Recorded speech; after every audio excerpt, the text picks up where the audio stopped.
भगवान राम से लगभग 14 पीढ़ी पूर्व सिविल इंजीनियरिंग का एक ऐसा अनूठा उदाहरण देखने को मिला जो अब तक पहेली बना हुआ है। माटी की विरासत के इस एपिसोड में हम ऐसे ही गौरवमयी इतिहास को जानने का प्रयास करेंगे।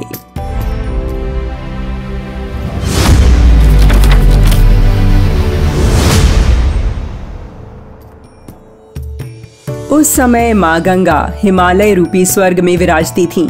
परंतु भगवान राम के पूर्वज राजा भागीरथ, जो अत्यंत कुशल सिविल इंजीनियर थे, अथक प्रयास और पहाड़ की चोटियों से रास्ता बनाते हुए गंगा को धरातल पर ले आए। यहाँ गंगा एक ग्लेशियर के रूप में समाहित थीं।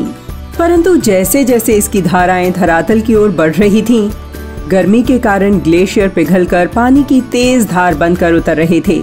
इसकी गति इतनी तेज थी कि यदि यह सीधे नीचे उतर जाती तो मैदान में प्रलय आ जाती।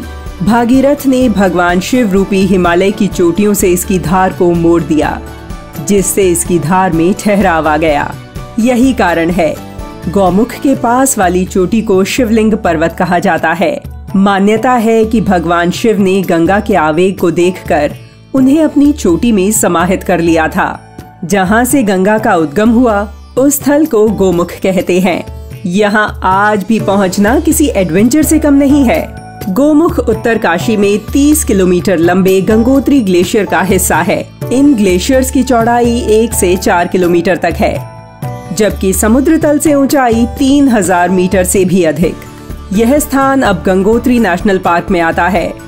गोमुख से निकली गंगा नदी 2525 किलोमीटर की यात्रा कर बंगाल की खाड़ी में समा जाती है। कल कल अविरल बहती माँ गंगा को लेकर मान्यता है कि भागीरथ उन्हें अपने पूर्वजों को मुक्ति दिलाने के लिए धरती पर लाए थे। पूर्वजों की मुक्ति उनके नाम पर किए गए अच्छे कर्मों से मिलती है। गंगा जब धरातल पर आईं तो भागीरथ की जनता के लिए जीवनदायिनी बन गईं।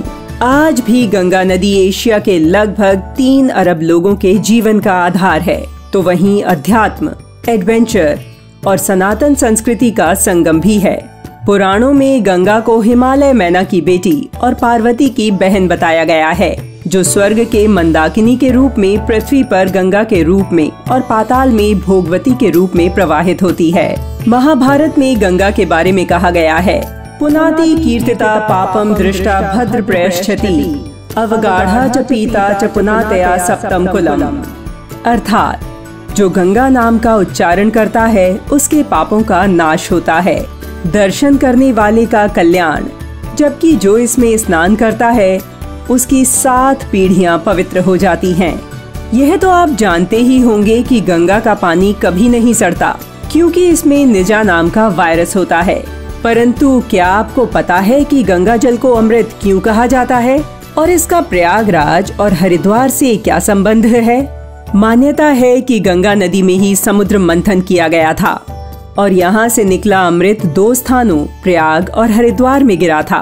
उत्तर प्रदेश में गंगा नदी हरिद्वार से निकलकर बिजनौर होते हुए 1140 किलोमीटर दूर प्रयागराज पहुँचती है, जहाँ यमुना और सरस्वती के साथ संगम में विलीन हो जाती है।